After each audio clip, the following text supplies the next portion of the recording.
Good day, it's Rowena List from GettingItTogether.ca, and today I'd like to chat with you about how to organize your ski bag. Now I'm going to turn the video around so that you can see how I organize my ski bag for the ski season, which takes place in Whistler, British Columbia, Canada.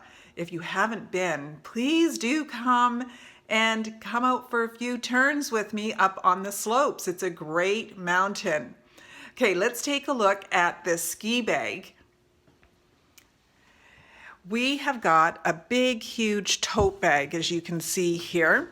It's durable, it's waterproof, and it's got wheels.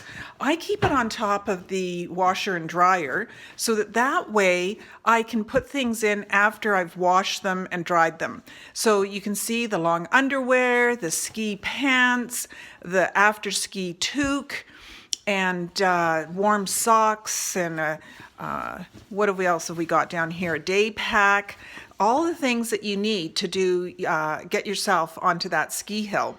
And then what I have is a day bag that I take with me in the car so that this way it's got always ready to go. It's got my gloves and it's got my neck warmer and helmet. Very important to wear a helmet with your goggles, a Fox 40 whistle. You need that in the event that you need some help, and that way you can just keep blowing that. And of course some toe and hand warmers. So this is right ready to go all the time. When I get back from a day of skiing, I just clean everything, put it back in the bag, and it's ready to go. Now you might be saying, well, where are your boots and your skis? Well, those are downstairs in the locker. They just get tossed in the car the minute I'm heading up to the mountain. All right, so I look forward to seeing you on the slopes, and if you need any more help with how to get organized, how to organize your ski bag, how to organize your laundry room, we'll do another one on that, but here's a little sneak peek.